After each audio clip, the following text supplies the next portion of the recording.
A practical prayer is a prayer that works. These discussions between Reverend Bill Marcioni and Carol Lawrence dive into the details of how it works and how to work it. Reverend Bill is a New Thought minister and the author of Practical Prayer for Real Results. Your new life begins with a new thought. Carol Lawrence is on a spiritual quest, finding the New Thought teaching after decades on the pulpit in 3 different traditional denominations. I've got some questions. Together, they're exploring the philosophy and activities that come together from many of the world's religions to create the practical spirituality that is New Thought.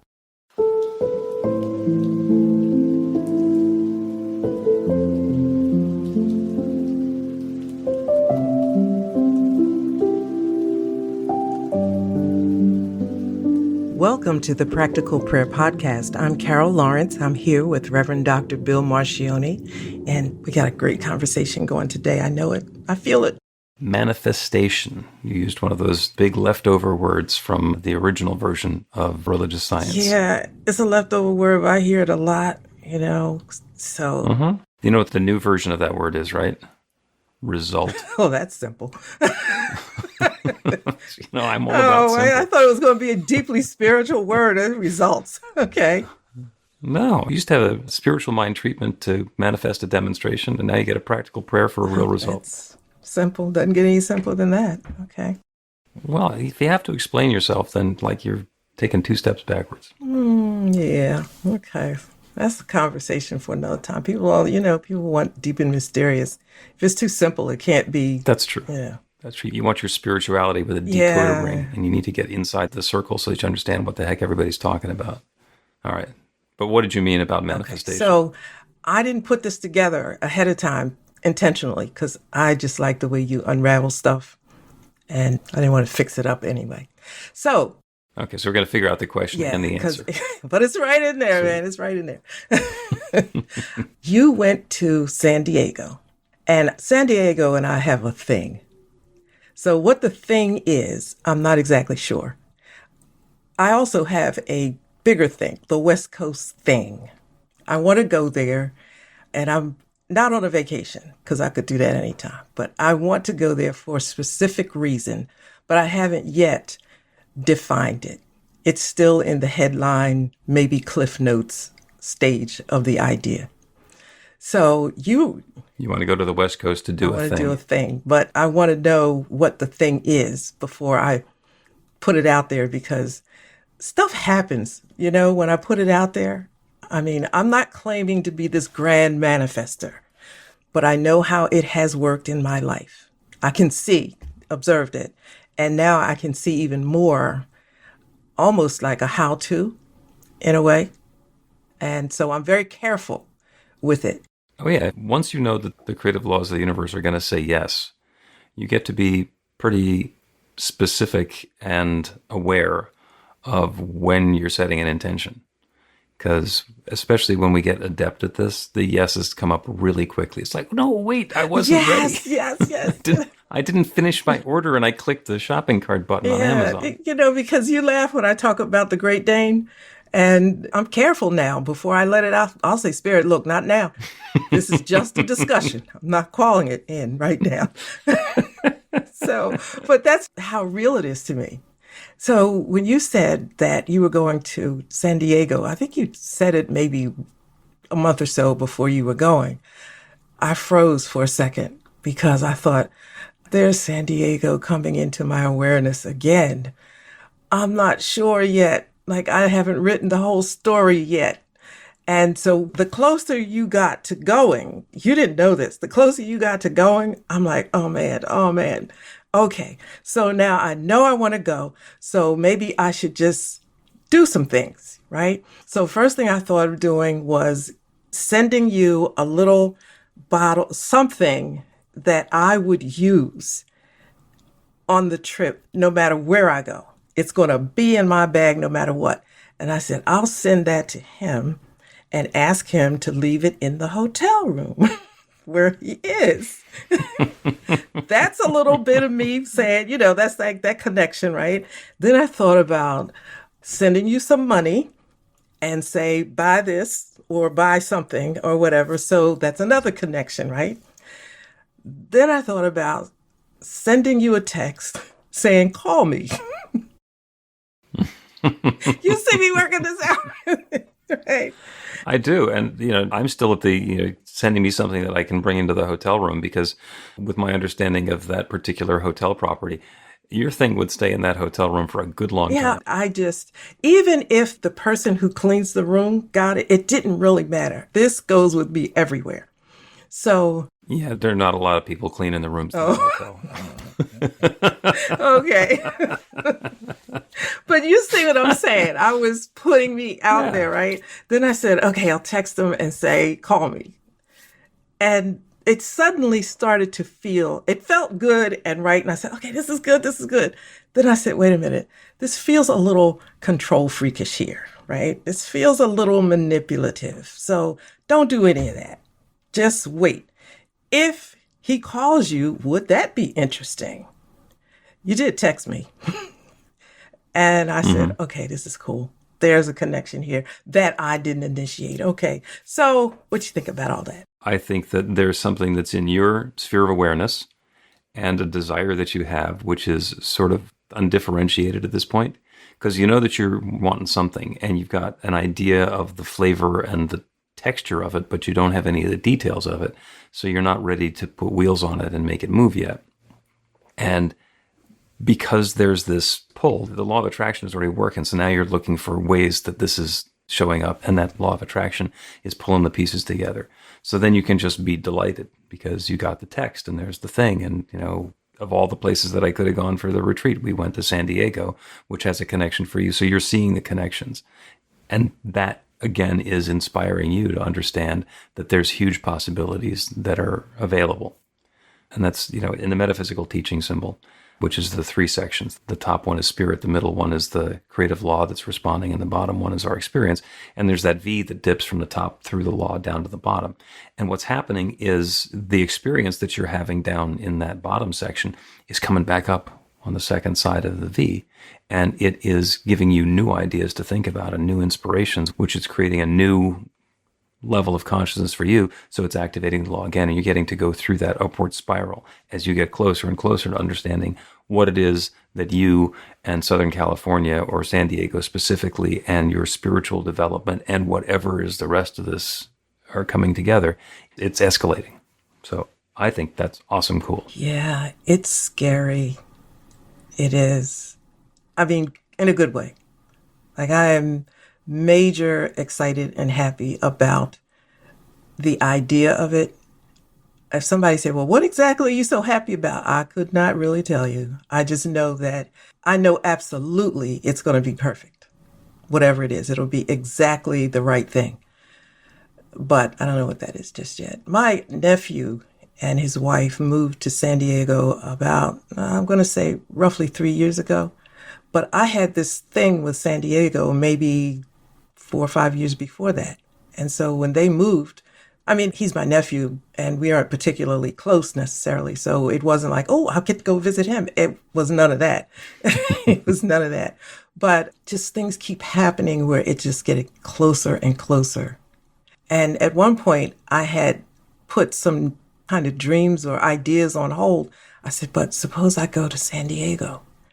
And then it was like, so? It's like you can't do it. The stuff you're thinking about works anywhere. So you're cool. Don't worry.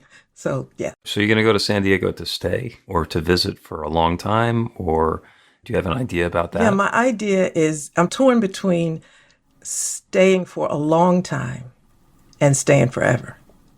Okay. And I don't know that it really, in the end, really makes any difference. You know what I mean? I just, like, if I go out there and I stay for a long time, then why come back? What's the point? I want to go. Well, there's something to be said for the Jersey Shore where you live now. They got shores out there. They do. The ocean's on the wrong side. So I'll figure it out. I'll work it out. It's like I get lost easily, and coming to Absecon, going back and forth up and down the Garden State and all that, just to get turned around. And my husband said, if the ocean is on your left, you are moving in the correct direction. So I learned how to always think that way. So if I go to San Diego, it's the wrong ocean, right? It might be flipped on the right or left. I know it depends on which way you're going, but I don't care. It's going to work. Well, if you're in San Diego and you're driving and the ocean's on the right for any period of time, you're going to get to Mexico soon. So, that's so what it'll happens. just depend on where I want to go. They'll turn you around. Those possibilities are all out there. And it's a wonderful lesson about the metaphysics of it, because the law is ready to say yes. And it's not going to say yes yet. It is going to be reminding you and maybe playing with you a little bit. Like, you're interested in San Diego, and that's the next step. And then there I go off to a board retreat in San Diego. And it's a reminder of your passion and inspiration, and a reminder that these things can happen at the drop of a hat. Yeah. So, and as we go through this practice of attuning ourselves to the creative process, about being aware of that infinite creative spirit and that it's within us, and that we're creating our experiences according to our beliefs and our intentions, these little reminders come along that this stuff works, and it works really fast. And it's available now, and there's nothing holding us back. So you want to know what's scary about what you just said? I just put it out there to the whole world. Before, it's just been, the idea has just been with me and my little circle. And then I told you. Now the whole world knows. So that's cool. Okay. That's something else that happens in this practice. And let's take a break, and we will then come back and talk about the naysayers. Okay. Learn to put practical prayer to work in your life. The steps are simple to learn and let you begin to get real results to create the life of your dreams immediately. Reverend Bill Marcione's widely acclaimed book, Practical Prayer for Real Results, gives you a clear summary of the new thought principles behind practical prayer and the series of easy-to-understand steps found in the most effective prayers from religions and spiritual practices all over the world and throughout history. Practical prayer is not a replacement for your religion or practice. It's a technique to make the work you do in consciousness even more effective. The book includes 40 prayers on various topics that you can adapt as needed and use as your own. Practical Prayer for Real Results is available in paperback, Kindle, and audiobook on Amazon or at b-the-light.com. That's b-the-light.com.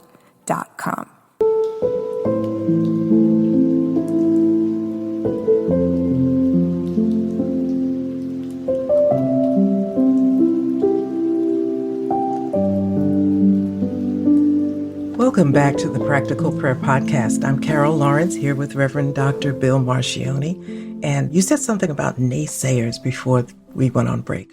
Yeah, it's a really sad thing that happens when we get inspiration, when Spirit is nudging us in a direction. We got this grand new possibility. We're going to write a book. We're going to do a podcast. We're going to create an organization. We're going to do something. And the idea is starting to come together, and Spirit is starting to give us that guidance. If we start talking about it in front of certain people, they'll start shooting down the idea. They'll try and talk us out of it. They will take the part that would normally be played by our ego and tell us why it's not going to work and why it shouldn't happen. And that has a tremendous ability to let the air out of our tires. So one of the things, and I brought it up because now that you have put this out there, you can be on the lookout for the folks who are going to show up and tell you why San Diego is way too expensive, and they'll tell you about the Santa Ana winds and the mudslides, and they'll tell you about the San Andreas Fault and the Californians and, the granola state, the ones that aren't fruits, nuts, or flakes, and all the rest of that stuff. they'll show up and tell you, why the excessive sunshine is a problem.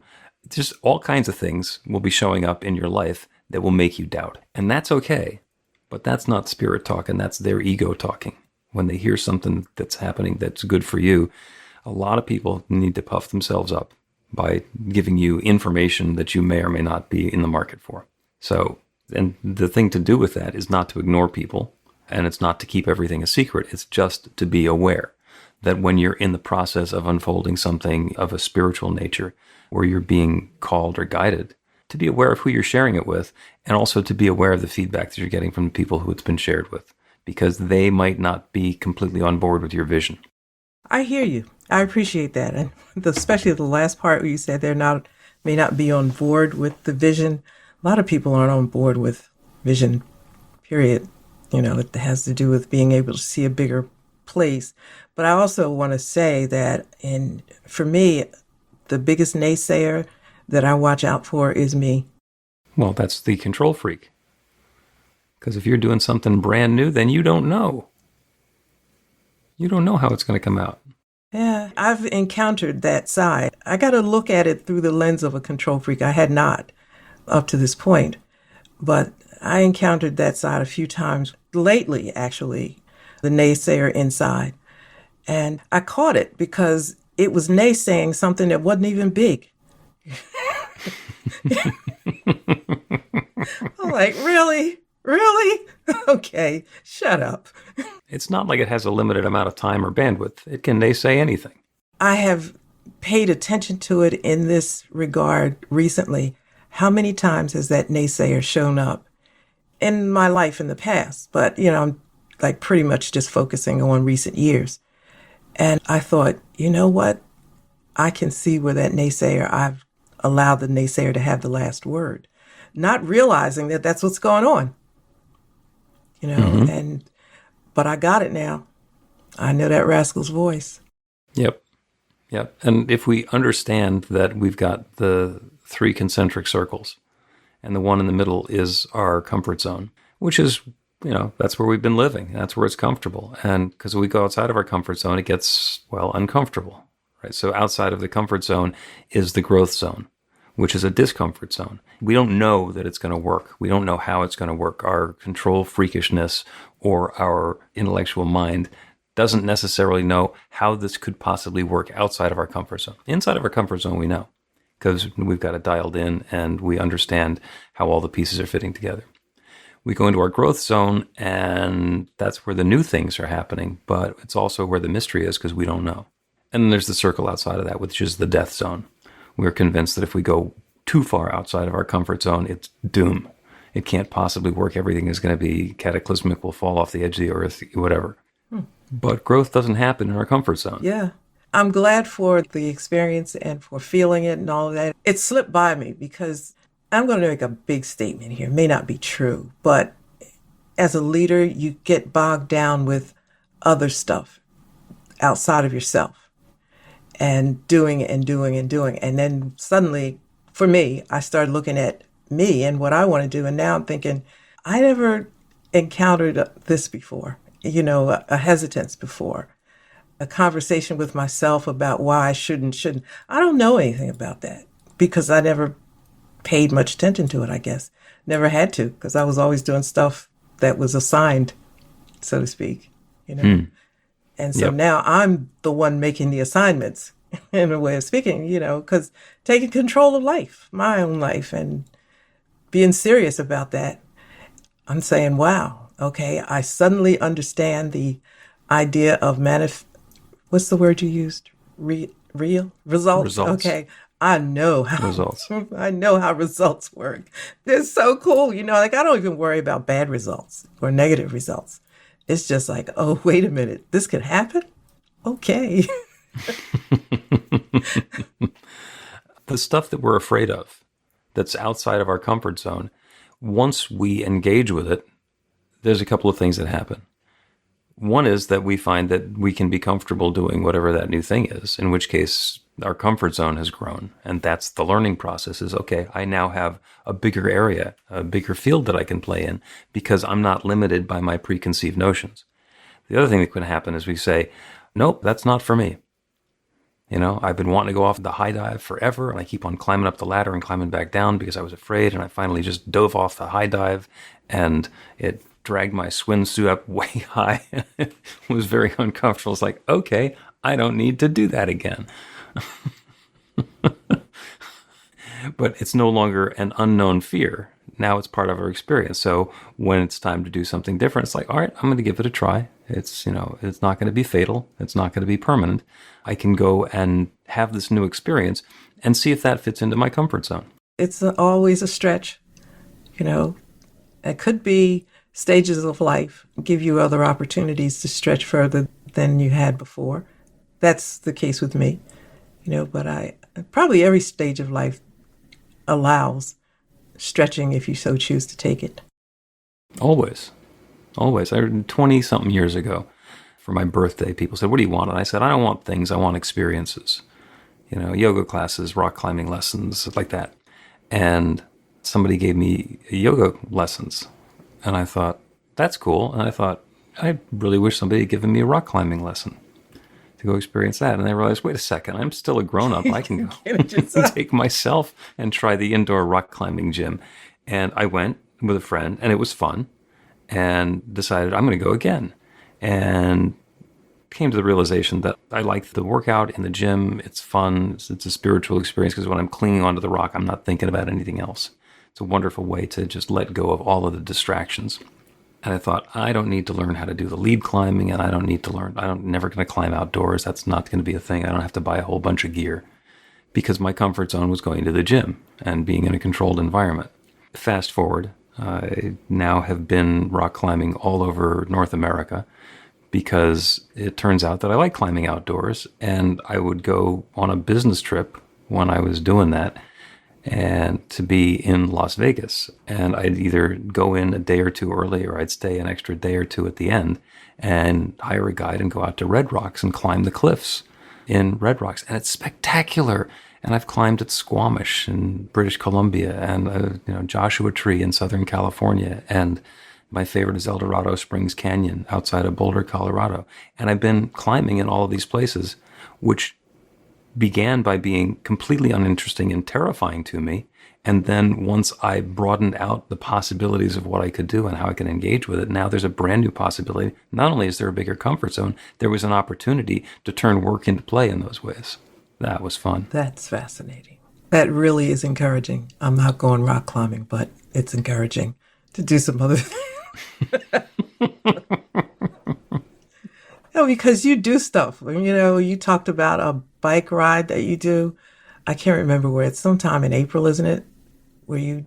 No, 4th of July. So you go all the way to Valley Forge? Valley Forge to Philadelphia on the 4th of July, just for historical purposes. I thought about that when you did it. I said, would you do that? Yeah, I'd do that. No historical purpose, just cool because I know to be nice, Yeah, and I do it because I have the day off on the 4th of July. And it's a nice time to go for a bike ride, except when it's way too hot. Only if I'm guaranteed to lose 11 pounds in the ride. Pay no attention to me. I'm just like, I'm nuts this morning. What can I tell you? All right. The invitation is always open to understand that we're living in our comfort zone. And when we get an inspiration to do something that's not been done before, that's outside of our comfort zone, there's growth available. That spirit's nudging us on, suggesting something that's possible. And when we engage with that, you can always say yes to spirit. Oh, I got this inspiration that I'm gonna record an album. And we can say yes to that and just go ahead and start hiring producers and getting songwriters and finding musicians. And the other thing that we can do is resist. It's like, okay, I heard this voice telling me that I should record an album. And I really don't personally have any interest in recording an album. I'm not a musician, so perhaps that's not what I ought to be doing. So can I do something different? And the cool thing that'll happen is if it was spirit, then the message will come back through. No, it's going to be a spoken word album, and it's going to be a collaboration. You're going to meet a musician who's going to do X, Y, or Z. And then the pieces start fitting together. Or you change your mind. It's like, yeah, I don't want to do that. I'll do something different. In which case, it wasn't really spirit telling you. It was your ego giving you a brand new idea, trying to convince you to do something that's going to take you down a path. And the ego will let go and come up with something different. But the infinite will tend to call back. Yeah, thank you for that, because I was just getting ready to ask you, how do you know the difference? And it... Resist. Resist. Yeah, resist. Yeah, and don't adamantly, egoically resist. Just say, I'm going to see if it's possible for that not to be it. And spirit, what I have found in my personal experience anyway, is that when it's a true calling, spirit will call back. I like that. And it just won't go away. Yeah. Yeah, I like. When God calls and you let the call go to voicemail, there will be a return call. know how reassuring that is, when you're wanting to do certain things or different things and you're not sure. And then you say, Spirit will call back. That's good. Yeah. Well, let's do the prayer on Spirit calling and then calling back right after we take a break. Good. Get inspiration in an instant. God calls are the gentle and uplifting moment of truth to help you remember that the bright light of God's love is shining right now as you. It's your God Call with Reverend Bill. Start your 2-week free trial today, and you'll get a phone call 4 times a week from Reverend Bill with an uplifting half-minute message filled with insight, wisdom, story, and fun. Let your light shine. You can answer the call to listen to it live or let it go to voicemail so you can hear it later. After the free trial, your subscription is just $5.95 a month. The details are at godcall.org. God calls are disruptive, intentionally. Whenever you write something, put on a gold star. They take you away from your routine to remind you about the truth of who you really are. They come at random times between 8:15 a.m. and 6 p.m., so you won't be expecting them. And somehow, the message is exactly what you need to hear at the time. Magic is loose in the world. It's a moment of motivation in the middle of your day. Find out more and start your 2-week free trial now.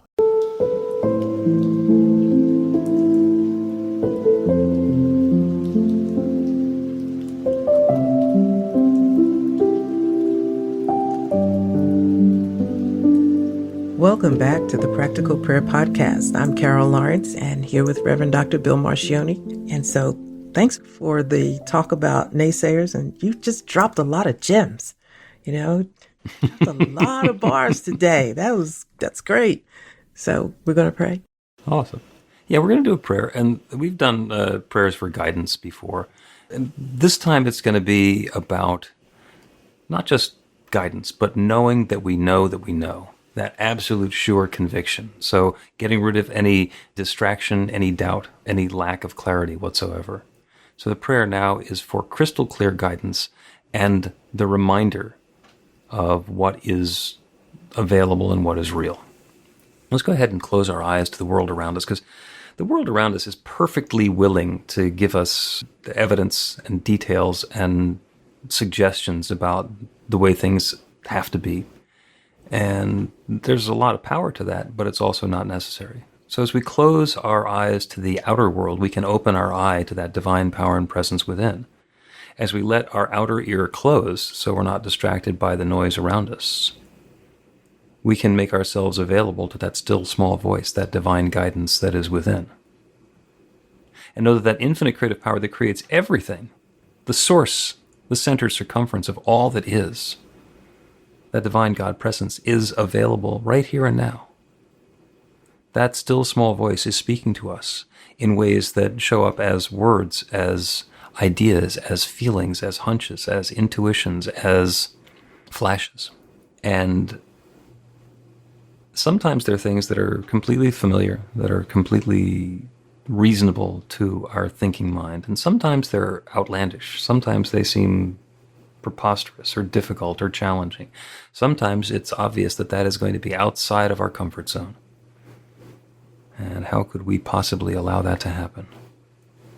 And the divine will always guide us in a way that brings uplift and positivity and growth in our lives. So as we engage with these brand new possibilities, we allow the infinite to speak to us and then speak to us again with even greater clarity. When we resist, we know that that infinite presence, that still small voice, will repeat itself and make itself known even more clearly. So I set the intention that we are aware, each of us individually and all of us together, of the difference between that divine guidance of spirit and the distractions of our ego, trying to goad us into something outlandish that we would prefer not doing. And I now claim that all of the creative forces in the universe, the naysayers who are coming along trying to push us off our path, the still small voice, that divine guidance within, our ego trying to convince us of something different, those are all fitting together in a way that we have clarity. Each of us has awareness of that next perfect step to be taken. each of us is perfectly willing to let a pitch go by if it's not the right pitch, so that we can swing at the perfect one. And that guidance is informing us as to when that is, which one that is, what time that is. And the good that's unfolding into our lives is dramatic, delightful, wonderful, uplifting, bringing more health and vitality, more prosperity and satisfaction, more love and connection, more creativity and joy, more spiritual awareness and good into our lives in ways that are different for each of us, but powerful for all of us. So this good is unfolding now, and I'm so grateful for it. I'm grateful for the wonderful way that it's showing up. I'm grateful for the way that this law is working, and I'm grateful for the awareness of the process so that I can speak this word of intention for each one who is listening and know without any question whatsoever that this is already underway. This good is already happening. This guidance is here now. That bright light of love is shining. And so with gratitude for all of this good, I speak this word and I release it into that creative law. And I let it create this. And it does. And so I let it be. And so it is. That was great. Yeah, like a beacon on a hill. Let the light shine.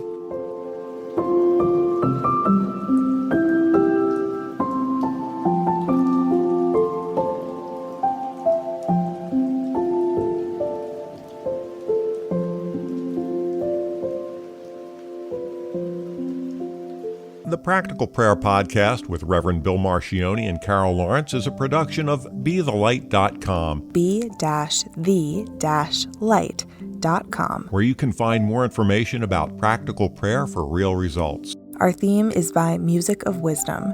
You can learn about the spiritual community of New Thought Philadelphia with daily guided meditations, Weekly celebrations of spirit, and Reverend Bill's classes in practical spirituality at newthoughtphilly.org.